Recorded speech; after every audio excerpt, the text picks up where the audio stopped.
আসসালামু আলাইকুম ওয়া রাহমাতুল্লাহ। প্রিয় বন্ধুগণ, আপনারা সকলে কেমন আছেন?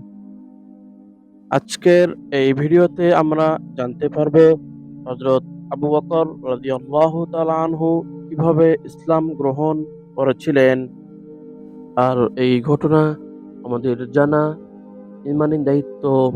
কারণ হযরত আবু বকর রাদিয়াল্লাহু তাআলা আনহু আমাদের ইসলামের জন্য অনেক ত্যাগ স্বীকার করেছে, যার দরুন আমরা এখন অনেক শান্তিতে আমাদের ইসলাম ধর্ম পালন করতে পারতেছি। তিনি সহ আরো হাজার হাজার সাহাবীরা ইসলামের জন্য যে ত্যাগ স্বীকার করেছে, তাদের সকলের হেকায়েত জানা আমাদের খুব জরুরি। চলুন জেনে নেওয়া যাক এবং অন্যদেরকে এই ঘটনাটি শোনানোর সুযোগ করে দেওয়ার জন্য ভিডিওটি অবশ্যই আমলের নিয়তে শেয়ার করে দিব ইনশাআল্লাহ। মানুষের জীবনে একজন ভালো সঙ্গী বা বন্ধু একান্ত প্রয়োজনীয়।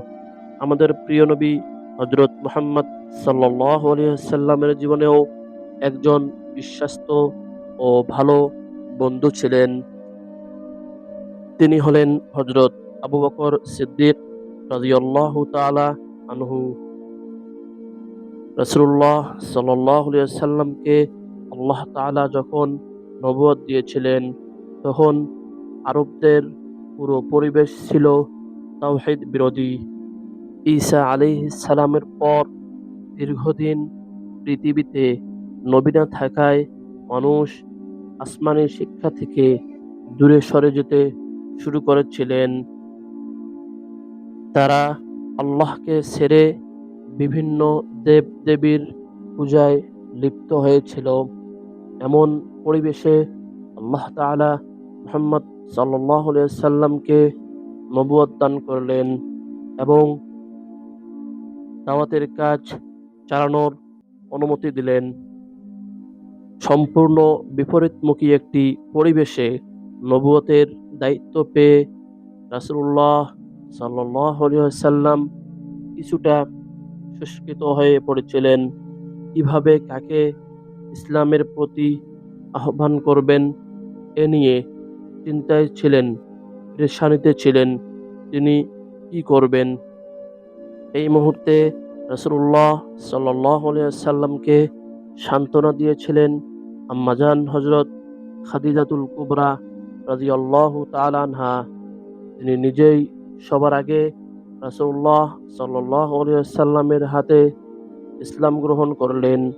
এরপর ওয়ারাকা ইবনে নাওফেল ও আলী রাদিয়াল্লাহু তাআলা আনহু ইসলাম গ্রহণ করেন। পরিবারভুক্ত এই লোকেরা ইসলাম গ্রহণের পর রাসূলুল্লাহ সাল্লাল্লাহু আলাইহি ওয়াসাল্লাম নিজের বন্ধু ও কাছের মানুষদের ইসলামের প্রতি আহ্বান জানালেন। বন্ধুদের ইসলামের দিকে আহ্বানের ক্ষেত্রে তিনি সর্বপ্রথম নিঃস্বার্থ সুহৃদ আন্তরিক আবু বকর রাদিয়াল্লাহু আনহুকে নির্বাচন করেন। আল্লাহর রাসূল আবু বকরকে ইসলামের আহ্বান জানালেন। সঙ্গে সঙ্গে তিনি কোনো চিন্তা ভাবনা দ্বিধা সংশয় ছাড়াই প্রথম আহ্বানেই ইসলাম গ্রহণ করেন। আল্লাহর রাসূল সাল্লাল্লাহু আলাইহি ওয়াসাল্লাম এক হাদিসে বলেছেন, আমি যার কাছেই ইসলামের আহ্বান নিয়ে গেছি, সেই ইসলাম গ্রহণের প্রথমে কিছু না কিছু ইতস্তত করেছে, অর্থাৎ মতবিনিময় করেছে। কিন্তু আবু বকর ইসলাম গ্রহণে এক মুহূর্ত বিলম্ব করেনি। অর্থাৎ আমি ইসলাম গ্রহণের কথা বলার সঙ্গে সঙ্গেই সে ইসলাম গ্রহণ করে নিয়েছিল। আলহামদুলিল্লাহ। আবু বকর রাদিয়াল্লাহু তাআলা আনহু এর ইসলাম গ্রহণের ঘটনা সম্পর্কে বর্ণিত হয়েছে, রাসূলুল্লাহ সাল্লাল্লাহু আলাইহি ওয়াসাল্লাম নবুয়ত প্রাপ্তির কিছুদিন আগে আবু বকর রাদিয়াল্লাহু তাআলা আনহু কোনো এক প্রয়োজনে ইয়ামেনে যান। ইয়ামেন থেকে ফেরার পর তিনি শুনতে পান রাসূলুল্লাহ সাল্লাল্লাহু আলাইহি ওয়াসাল্লাম নবুয়ত প্রাপ্ত হয়েছেন। তখন তিনি নবীজির বাড়িতে গিয়ে জিজ্ঞাসা করলেন, আপনি আপনার বাপ-দাদার ধর্ম ছেড়ে দিলেন কেন? তিনি তাকে বললেন, হে আবু বকর, আমি আল্লাহ তাআলার পক্ষ থেকে সমস্ত মানুষের জন্য নবী হিসাবে প্রেরিত হয়েছি। অতএব তুমি এক আল্লাহ ও আমার নবুয়তের উপর ঈমান আনো।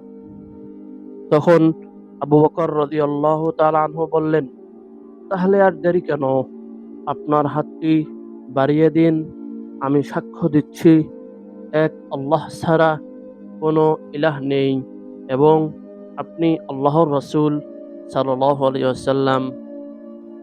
আবু বকর রাদিয়াল্লাহু তাআলা আনহু বলেন, আমার ইসলাম গ্রহণে রাসূলুল্লাহ সাল্লাল্লাহু আলাইহি ওয়াসাল্লাম খুব বেশি আনন্দিত হন। প্রিয় বন্ধুগণ, এরকম ইসলামিক হিকায়াত পেতে আমাদের চ্যানেলটি অবশ্যই সাবস্ক্রাইব করে রাখবেন ইনশাআল্লাহ।